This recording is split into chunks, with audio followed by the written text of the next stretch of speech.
Yo, what's up, boys? Welcome back to the channel. Today I wanted to cover this track called RAZZYLVANIA, created by Razzles126. Man, when this track came out, it was super popular, especially after Linz dropped his video on it. But my question is, why isn't this track still popular, or one of the most popular tracks?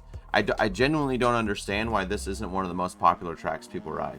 I hardly ever see this track on online servers, and it's a crying shame, man.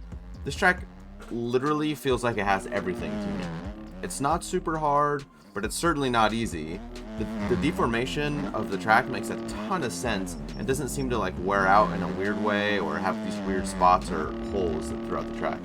The ruts hold you better than pretty much any other track I've ever been on. The line selection in the corners is so good, and they all seem pretty even.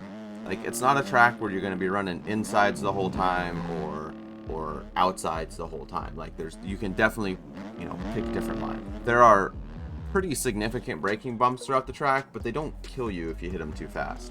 The acceleration bumps out of the corners definitely rob some speed and like do their job to slow you down, but they're not to the point where you can't get over any of the jumps. It's super technical in some spots, but it also has some huge sends for that fun factor. You can definitely throw some whips over the super big jumps.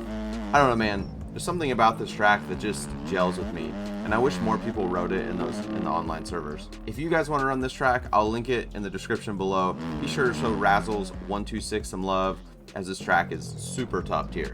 For a fun factor, I'm giving this track an 8 out of 10, maybe even a 9, but we'll go with 8 just to be, conservative. For difficulty, I'll give it a 6 out of 10. It's not too hard, it's not super easy, it's just kind of in that right spot. With all the braking bumps and line choices, the track is super raceable, so I'm going to give it like a 9 out of 10. The environment's minimal, but it's not super bad either. Like, there's even this little sketchy supercross track over here on the side that's pretty cool. So I give it a 7 out of 10. Overall, I'm going to give this track an 8 out of 10, but honestly, personally, this is probably my favorite track right now. I would give it a 10 out of 10, but again, let's be conservative, we'll give it an 8 out of 10.